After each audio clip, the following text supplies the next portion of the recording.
Welcome to Tranquilo. Phil and I are going to give you a tour of the boat, starting right from the stern to the bow and then downstairs. And just said, me too, okay? And I'm going to focus on, yeah, like I said, stern to bow. The running rigging and the standing rigging I'll do as a separate system because they go together. First up, swim platform.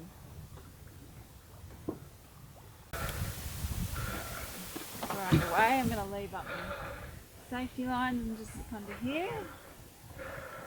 And when it's nice and calm on the sea, we can drop this. Now, the water and sea is a primary source of power, especially over long passages.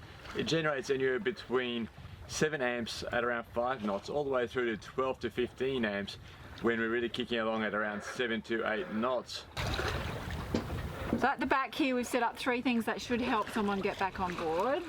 One is a John buoy. So this is if someone goes overboard, throw this out, it self-inflates and has a flag sticking up so that you can see that person and they can hold on to that.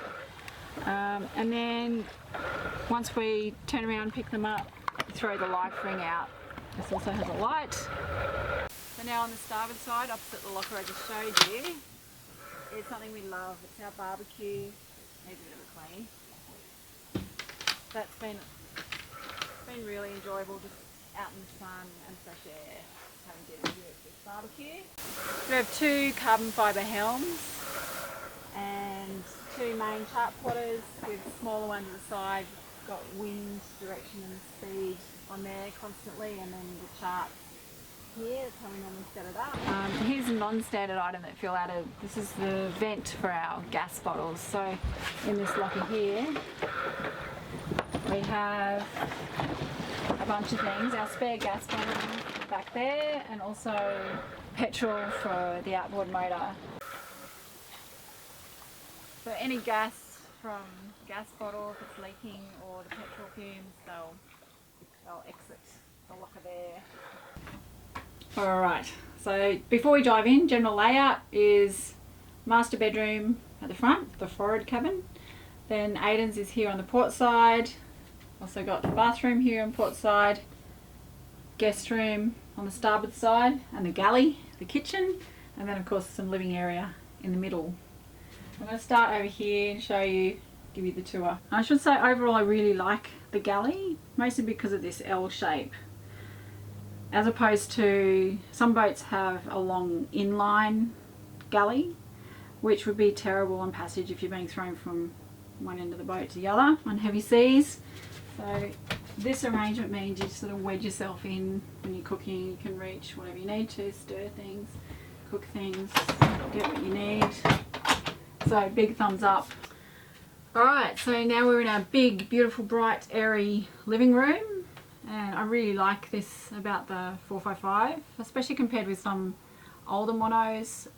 This is a very light, well lit, well ventilated living area with these 4 hatch windows.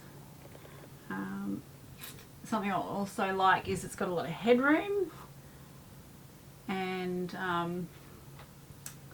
the other thing I like is these sofas here, and they're sort of double U shape. So we've had 10 adults in here, and one of our friends from a 42 Halberd Rusty said, oh my goodness, it feels like a cat in here, a catamaran, you know, like it's just big and wide. She is quite beamy, but also I think they've just made good use of the space. Okay, on the port side here we have big battery bank. So this is something that Phil added. How much have we got here? 4 times 160. Which equals 4 6s, so 24. What's that all together? Okay, so 640 amp hours. Took a little while there. That's about 5 days worth. But you know, we've got the watt and sea and the solar and the engine power as well. It's more than we need. It's just fantastic having that storage there. Here's a control panel. Pretty standard. Turn the fridge on and off, everything else on and off, the navigation equipment, the anchor windlass, the electronic winches, etc. But we've added a few more things. Firstly, and critical, is the Victron Energy battery monitor, which provides us with a lot of details of what's happening with the energy within the batteries, usage as well as generation.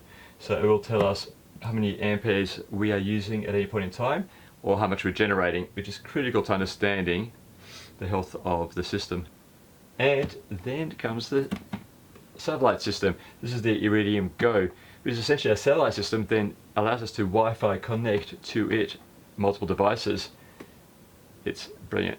And I must say, about 90% of the boats that have been crossing oceans with us are using the Iridium Go system and connected to predict weather forecasting. Okay, bathroom, some sayings we like. It's quite nice being on the loo on a rocky passage, and then you remind yourself that a smooth sea never made a skilled sailor. Alright, now the Master of Earth, our room. So it has this nice big walk around bed, except for us it's not a walk around bed because we've chosen to have cushions that go on the foredeck and these other cushions for the cockpit. That's just where we store stuff, wet weather gear. It just ends up being storage space, but I guess if you weren't as mobile you'd want it to be the walk around bed. Then decent amount of space. One thing is we had way too many nice clothes. I've just taken them off and put them away because beyond Europe No one cares? no one cares, and it doesn't feel right actually in a lot of places to wear, you know, kind of flashy clothes. Final thing that we really like is our underbed storage space. Decent amount of space at the aft end of the bed, and then the forward end is our water tank. How many litres have we got again? 1. Litres. Oh. 200. 450. 450. And heaps of jerry cans. And Phil's still always worried about water, but we have a lot of water. Just before we go forward, another thing we've added here is our jack lines, safety lines. So we clip on, take one of these tethers, clip onto that if we need to go forward, either when it's night time and we have a rule of only going forward when someone else is here, or if it's heavy weather, we'll clip on. So life jacket, tether. Let's go forward, I'll show you the boom, sails, mast.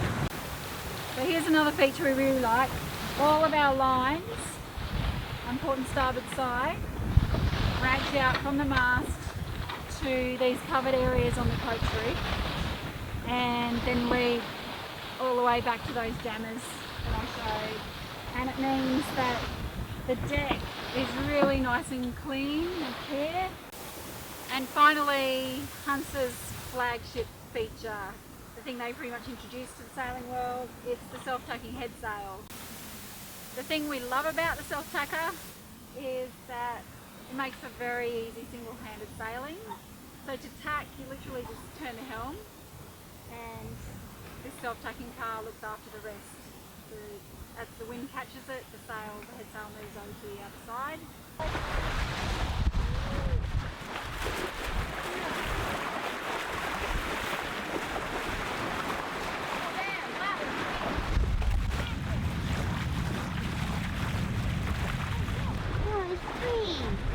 We've just been watching the dolphins up the front here while we've been doing this. The Rockner is something we put on. We replaced a 25 kilogram Delta anchor.